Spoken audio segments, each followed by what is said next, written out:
Good day. This is Kyla Marigatos from BSED English 4, and today I will be discussing to you the topic Small Group Communication under Module 6 Achieving Communicative Competence in Various Speech Contexts. So these are the learning objectives. First, define small group communication.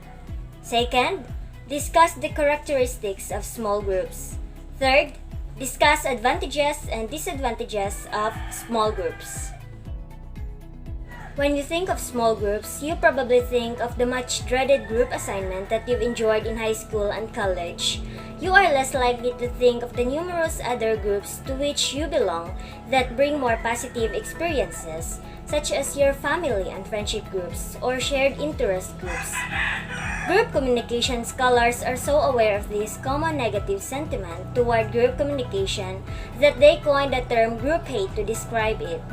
Small groups, however, aren't just entities meant to torture students. They have served a central purpose in human history and evolution. Groups make it easier for us to complete a wide variety of tasks, help us establish meaningful social bonds, and help us create, maintain, and change our sense of self. As with other areas of communication, instruction in group communication can improve people's skills and increase people's satisfaction with their group experiences. So now, what is small group communication? Small group communication refers to communication among 3 or more people who interact verbally and nonverbal, perform certain informal roles with respect to one another, feel a sense of belonging, and collaborate to achieve a desired goal. There are various characteristics of small groups: the size, structure, interdependence, and shared identity. Different groups have different characteristics, serve different purposes, and can lead to positive, neutral, or negative experiences. While our interpersonal relationships primarily focus on relationship building, small groups usually focus on some sort of task completion or goal accomplishment. A college learning community focused on math and science, a campaign team for a state senator, and a group of local organic farmers are examples of small groups that would all have a different size, structure, identity, and interaction pattern. So, we have the first characteristic: size of small groups. There is no set number of members for the ideal small group. A small group requires a minimum of 3 people because 2 people would be a pair or dyad with a different communication pattern. But the upper range of group size is contingent on the purpose of the group. When groups grow beyond 15 to 20 members, it becomes difficult to consider them a small group based on the previous definition. An analysis of the number of unique connections between members of small groups shows that they are deceptively complex. For example, within a 6-person group, there are 15 separate potential dyadic connections, and a 12-person group would have 66 potential dyadic connections. As you can see, when we double the number of group members, we more than double the number of connections, which shows that network connections points in small groups grow exponentially as membership increases. So while there is no set upper limit on the number of group members, it makes sense that the number of group members should be limited to those necessary to accomplish the goal or serve the purpose of the group. Small groups that add too many members increase the potential for group members to feel overwhelmed or disconnected. Second characteristic is the structure of small groups. Internal and external influences affect a group's structure. In terms of internal influences, member characteristics play a role in initial group formation. For instance, a person who is well informed about the group's task and or highly motivated as a group member may emerge as a leader and set into motion internal decision-making processes, such as recruiting new members or assigning roles that affect the structure of a group. Different members will also gravitate toward different roles within the group and will advocate for certain procedures and courses of action over others. So external factors such as group size, task, and resources also affect group structure. Some groups will have more control over these external factors through decision-making than others. For example, A commission that is put together by a legislative body to look into ethical violations in athletic organizations will likely to have less control over its external factors than a self-created weekly book club. So, group structure is also formed through formal and informal network connections. In terms of formal networks, groups may have clearly defined roles and responsibilities based on their organizational role. The group itself may also be a part of an organizational hierarchy that networks the group into a larger organizational structure. So this type of formal network is especially important in groups that have to report to external stakeholders. These external stakeholders may influence the group's formal network, leaving the group little or no control over its structure. Conversely, groups have more control over their informal networks, which are connections among individuals within the group and among the group members and people outside of the group that aren't official. For example, a group member's friend or relative may be able to secure a space to hold a fundraiser at the discounted rate, which helps the group achieve its task. Both types of networks are important because they may help facilitate information exchange within a group and extend a group's reach in order to access other resources. So, size and structure also affect communication within a group. In terms of size, the more people in a group, the more issues with scheduling and coordination of communication.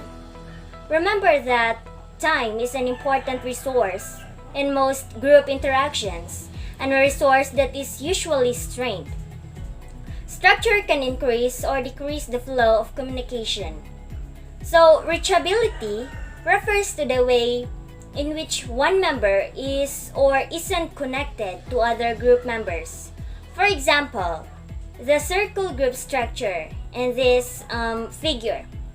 It shows that each group member is connected to two other members.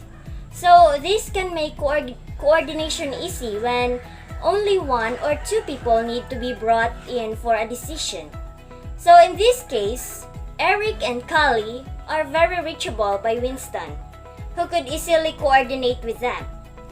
However, if Winston needed to coordinate with Bill or Stephanie, he would have to wait on Eric or Kali to reach that person, which could create delays. The circle can be a good structure for groups who are passing along a task and in which each member is expected to progressively build on the other's work. A group of scholars co-authoring a research paper may work in such a manner, with each person adding to the paper and then passing it on to the next person in the circle. In this case, they can ask the previous person questions and write with the next person's area of expertise in mind. So, the wheel group structure in this figure shows an alternative organization pattern. In this structure, Tara is very reachable by all members of the group. This can be a useful structure when Tara is the person with the most expertise in the task or the leader who needs to review and approve work at each step before it is passed along to the other group members. But Philip and Shadow, for example, wouldn't likely work together without Tara being involved. So, looking at the group structures, we can make some assumptions that the communication that takes place in them. The wheel is an example of a centralized structure, while the circle is decentralized. Research has shown that centralized groups are better than decentralized groups in terms of speed and efficiency. That is according to Ellis and Fisher, 1994. But decentralized groups are more effective at solving complex problems. In centralized groups, like the wheel, the person with the most connections, person C, is also more likely to be the leader of the group or at least have more status among group members, largely because that person has a broad perspective of what's going on in the group. the most central person can also act as a gatekeeper. So since this person has access to the most information, which is usually a sign of leadership or status, he or she could consciously decide to limit the flow of information. But in complex tasks, that person could become overwhelmed by the burden of processing and sharing information with all the other group members. So the circle structure is more likely to emerge in groups where collaboration is the goal and a specific task and course of action isn't required under time constraints. While the person who initiated the group or has the most expertise in regards to the task may emerge as a leader in a decentralized group. The equal access to information lessens the hierarchy and potential for gatekeeping that is present in the more centralized groups. Okay, so next characteristics, we have interdependence. Small groups exhibit interdependence, meaning they share a common purpose and a common fate.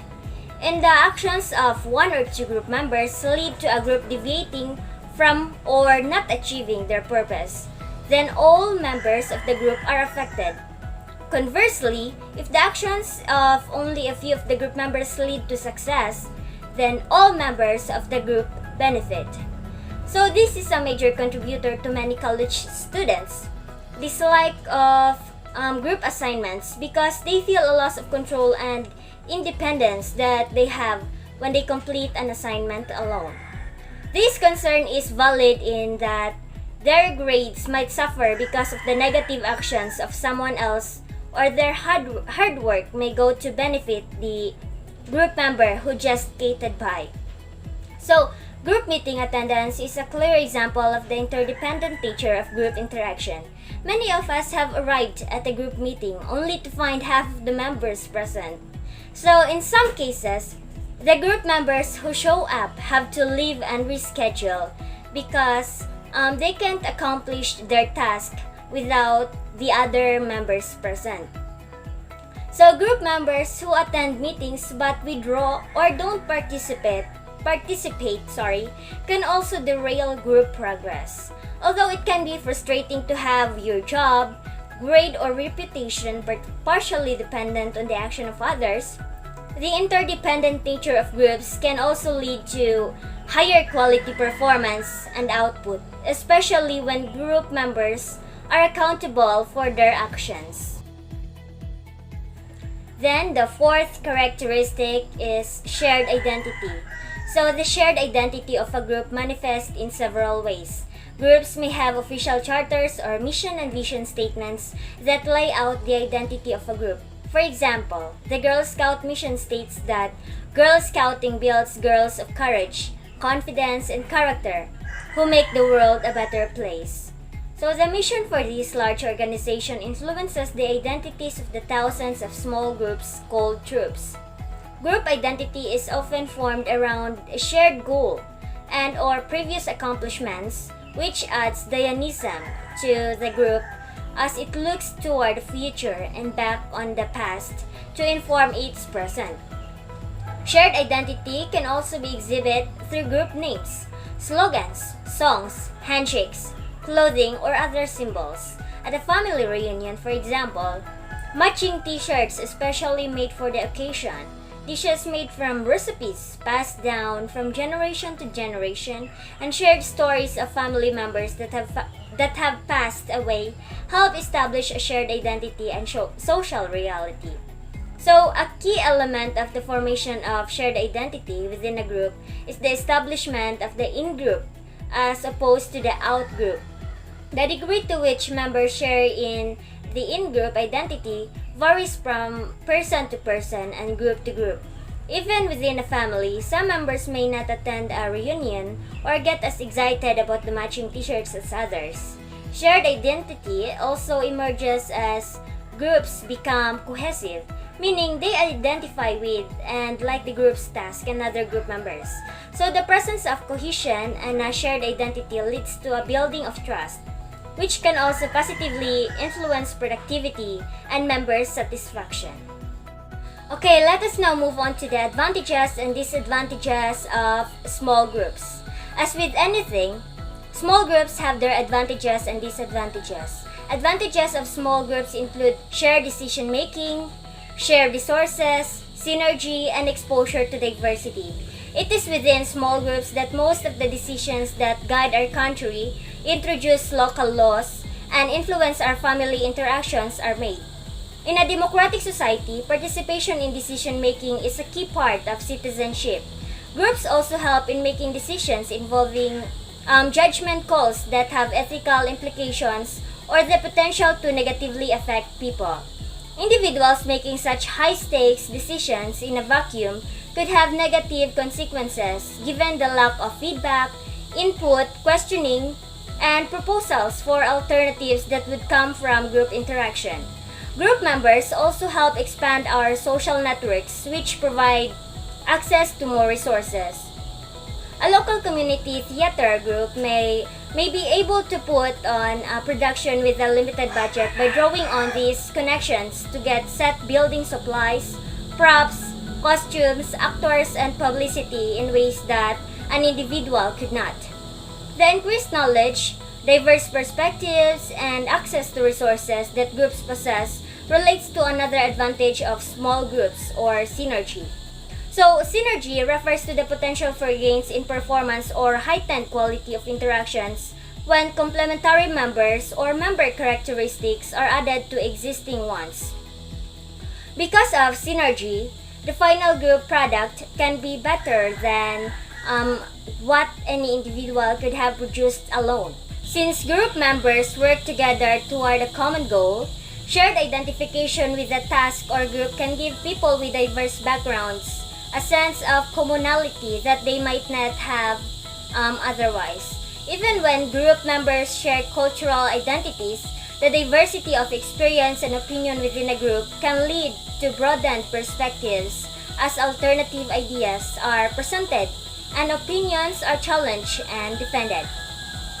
People who are more introverted or just avoid group communication and voluntarily distance themselves from groups or are rejected from groups risk losing opportunities to learn more about others and themselves. So there are also disadvantages to small group interaction. In some cases, one person can be just as or more effective than a group of people. So think about a situation in which a highly specialized skill or knowledge is needed to get something done. In this situation, one very knowledgeable person is probably a better fit for the task than a group of less knowledgeable people. Group interaction also has a tendency to slow down the decision-making process. Individuals connected through a hierarchy or chain of command often work better in situations where decisions must be made under time constraints. When group interaction does occur under time constraints, having one point person or leader who coordinates action and gives final approval or disapproval on ideas or suggestions for actions is best. Group communication also presents interpersonal challenges. A common problem is coordinating and planning group meetings due to busy and conflicting schedules. Some people also have difficulty with the other centeredness and self-sacrifice that some groups require. So the interdependence of group members that we discussed earlier can also create some disadvantages. Group members may take advantage of the anonymity of a group and engage in social loafing, meaning they contribute less to the group than other members or than they would if working alone. Social loafers expect that no one will notice their behaviors or that others will pick up their slack. It is this potential for social loafing that makes many students and professionals dread group work, especially those who have a tendency to cover for other members to prevent the social loafer from diminishing the group's productivity or output. Okay, so that is all for my discussion. Again, this is Kyla Marigatos. Thank you for listening and may God bless us all.